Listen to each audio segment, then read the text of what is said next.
జలసౌదాలో Krishna board త్రిసభ్య committee ముగిసింది. సుమారు 2 గంటలకు పైగా సమావేశం కొనసాగింది. కేవలం తాగునీటి అంశంపైనే చర్చ జరిగిందని ఏపీ ఈఎన్సీ నారాయణ రెడ్డి తెలిపారు. తాగునీటి సమస్యలు రాకుండా 2 రాష్ట్రాల అంగీకారంతో సమాన నీటి వాటాలు పంపిణీ చేశామన్నారు ఏపీ ఈఎన్సీ నారాయణ రెడ్డి. కేఆర్ఎంబీలో మొత్తం నీటి లభ్యత 14 టీఎంసీలు ఉన్నట్లు తెలిపారు. మే నెలలో మరోసారి డ్రింకింగ్ వాటర్ పై త్రిసభ్య కమిటీ సమావేశం ఉంటుందని చెప్పారు. డ్రింకింగ్ వాటర్ కోసం ఏపీకు 5.5 టీఎంసీలు, తెలంగాణకు 8.5 టీఎంసీలు పంపిణీ చేశామన్నారు. గత ఒప్పందాల ప్రకారం ఏపీకి 2.5 టీఎంసీలు రావాల్సి ఉంది. ఈ భేటీలో ఏపీకి మరో 3 టీఎంసీలు తాగునీటి అవసరాలకు వాడుకోవాలని నిర్ణయం తీసుకున్నారు. ఇంతవరకు ఎవరెవరు ఎన్ని నీళ్ళు వాడుకున్నారు, ఇప్పుడు ఇంకా ఎన్ని నీళ్లు మిగిలి ఉన్నాయి అనేటటువంటి వాస్తవ పరిస్థితిని బేరీజు వేసుకుని అందరి డ్రింకింగ్ అవసరాలు, తాగునీటి అవసరాలు, ఎందుకంటే చాలా డ్రాట్ కండిషన్స్ ప్రివైల్ అవుతున్నాయి. మన ఆంధ్రాలో అయితేనా చాలా చోట్ల జనావాసాలకు నీరును కూడా ట్రాన్స్పోర్ట్ చేయాల్సిన అవసరం వస్తుంది వెహికల్స్ని పెట్టి. అటువంటి పరిస్థితిలో ఉన్న నీటిని చాలా క్రమ పద్ధతిలో జ్యుడిషియస్గా వాడుకోవడానికి ఎంతవరకు ఎవరు వాడుకోవాలనే విషయమై కూలంకషంగా చర్చించడం జరిగింది. అంతా చర్చించిన తర్వాత ఉన్న నీటిలో 5.5 టీఎంసీ ఆంధ్రప్రదేశ్కు ఎన్ఎస్పి ఆర్ఎంసీ ద్వారా వాడుకోవడానికి కోసం డెసిషన్ తీసుకోవడం జరిగింది. మిగిలిన నీటిని తెలంగాణ వారి హైదరాబాద్ పట్టణ అవసరాలకైతేనేమి ఇతర రూరల్ ఏరియాస్లో వాటికి వాడుకోవడానికి అనుమతించడం జరిగింది. 13 టీఎంసీలో 5.5 టీఎంసీ పక్కాగా ఆంధ్రప్రదేశ్ వాడుకోవడానికి అనుమతించడం జరిగింది. ఎందుకంటే మా ఆంధ్రప్రదేశ్కు ఆల్రెడీ ఇంతకుముందు ఉన్నటువంటి అక్టోబర్లో ఇచ్చిన రిలీజ్ ఆర్డర్ ప్రకారం ఇంకా 2.5 టీఎంసీ రావాల్సింది ఉంది. అది ఎందుకంటే ఇప్పుడు ఉన్నటువంటి ఈ డ్రాట్ అండ్ హై సన్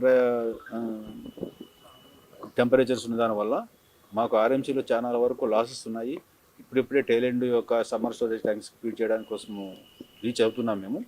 కాబట్టి ఈ కంటిన్యూటీని అట్లే చేస్తూ అర్లియర్ 2.5 ప్లస్ అడిషనల్గా 3 టీఎంసీ వాడుకోవడానికి మాకు అనుమతించడం జరిగింది. కృష్ణా బోర్డు త్రిసభ్య కమిటీ సమావేశం ముగిసింది. దీనికి సంబంధించిన అప్డేట్స్ మా ప్రతినిధి రామ్ ప్రసాద్ లైవ్ లో అందించడానికి సిద్ధంగా ఉన్నారు. రామ్ ప్రసాద్, చెప్పండి, దాదాపు 2 గంటల పాటు కొనసాగిన ఈ చర్చలో ఏ అంశాలకు సంబంధించి ప్రధానంగా చర్చించారు? అయితే పంపకాల విషయంలో ఏపీ, తెలంగాణ 2 సంతృప్తి చెందారా?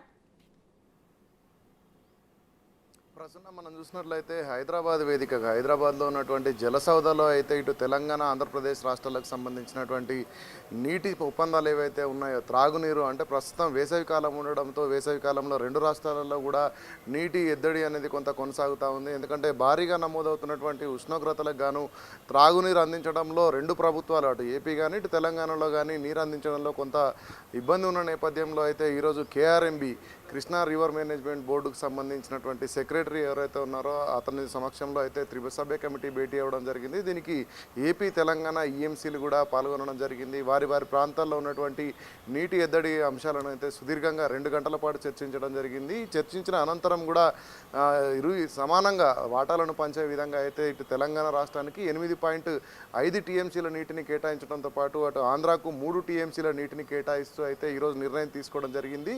ఇదే క్రమంలో గతంలో ఆంధ్రాకు కేటాయించినటువంటి గత అక్టోబర్లో కేటాయించినటువంటి 2.5 టీఎంసీ నీరు ఏదైతే ఉందో ఆ 2.5 టీఎంసీలు కలుపుకొని అయితే మొత్తంగా ప్రస్తుతం ఏపీకి 5.5 టీఎంసీలు కేటాయిస్తూ ఈ యొక్క నిర్ణయం తీసుకోవడం జరిగింది. ప్రస్తుతం నాగార్జున సాగర్ కానీ ఇటు మనం చూసుకుంటే శ్రీశైలం డ్యామ్లలో ఉన్నటువంటి వాటర్ ఏదైతే ఉందో 14 టీఎంసీల వాటర్ని అయితే సమాన స్థాయిలలో పంచడం జరిగింది.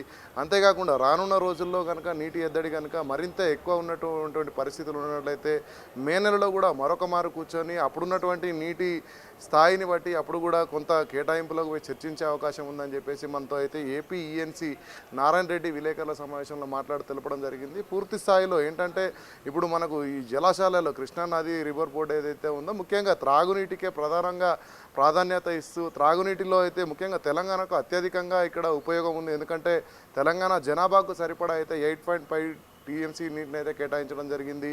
ఈ క్రమంలో హైదరాబాద్తో పాటు రాష్ట్రంలో ఉన్నటువంటి చాలా ప్రాంతాల్లో కృష్ణాకు సంబంధించినటువంటి నీరైతే త్రాగునీరుగా అందిస్తున్న నేపథ్యంలో ఇక్కడ ప్రాతిపదికగా అయితే 8.5 టీఎంసీలు కేటాయించడంతో ఆంధ్రాకు కేవలం 3 టీఎంసీలు, అదేవిధంగా గతంలో పెండింగ్లో ఉన్నటువంటి 2.5 టీఎంసీలతో అయితే ఈరోజు సమావేశాన్ని ముగించడం జరిగింది. పూర్తి స్థాయిలో ఈ టీఎంసీల వాడకం ఏ విధంగా ఉండబోతోంది రానున్న రోజుల్లో, ఒకవేళ మళ్ళీ మే నెలలో కనుక ఇదే గడ్డు పరిస్థితులు ఉన్నట్టయితే అప్పటికి జలాశయంలో ఉన్నటువంటి మిగులు నీటిపైన కూడా మరొకసారి సమీక్ష సమావేశం నిర్వహించినట్లు తెలిపారు. ముఖ్యంగా మనం చూస్తే ఆంధ్రలో ఇప్పటికే నీటికి సంబంధించి అయితే ఎద్దడి కారణంగా అయితే కొంత పరిస్థితులు ఇబ్బందికరంగా ఉన్నాయని కూడా ఇటు మీడియా సమావేశంగా తెలిపినప్పటికీ ఇప్పుడు మనం చూస్తే తెలంగాణలో కూడా ఇప్పటికైతే మనకు 2-3 ప్రాంతాల నుంచి ఇక్కడ నీరు ఉన్నప్పటికైతే కృష్ణా జలాల నుంచి రావాల్సినటువంటి ఏదైతే వాటా ఉందో తప్పనిసరిగా పొందడమే లక్ష్యంగా రాష్ట్ర ప్రభుత్వం కానీ రాష్ట్ర ముఖ్యమంత్రి ఇటు సిఎస్ శాంతికుమారి కూడా ఇప్పటికే ఈఎన్సీ అధికారులతో భేటీ అయ్యి రాష్ట్రానికి రావాల్సినటువంటి వాటాల గురించి చర్చించడం జరిగింది. ఇదే క్రమంలో మనం చూస్తే రాష్ట్ర ముఖ్యమంత్రి కూడా ఎండాకాలం ఎప్పుడైతే మొదలైనప్పటి నుంచి కూడా రాష్ట్రంలో నీటి ఎద్దడి ఎక్కడా లేకుండా నీటిని కేటాయించడంతో పాటు ప్రత్యేకంగా అదనపు నిధులను కూడా సమకూరుస్తూ ఇప్పటికే నియోజకవర్గాల స్థాయిలో చూసుకున్నట్టయితే ప్రతి నియోజకవర్గానికి కూడా ₹1 మేర అయితే నీళ్లు అందించడానికి అయితే ఇక్కడ కేటాయించడం జరిగింది. ముఖ్యంగా మనం చూసుకుంటే ఇప్పటికే భగీరథకు సంబంధించి కూడా పైప్ లైన్ల ద్వారా ఇప్పటికే కేటాయిస్తున్నటువంటి నీరుగా కూడా అదనంగా కొంత నీటిని కేటాయించినటువంటి ఇబ్బందులపైన కూడా రాష్ట్ర ముఖ్యమంత్రి ప్రత్యక్షంగా సమీక్షలు నిర్వహిస్తున్న నేపథ్యంలో ఈ కేఆర్ఎంబీకి సంబంధించినటువంటి వాటా 8.5% అయితే ఇటు తెలంగాణ రాష్ట్రానికి కేటాయిస్తూ అయితే నిర్ణయం తీసుకోవడం జరిగింది. Prasanna. Right, thank you Ram Prasad.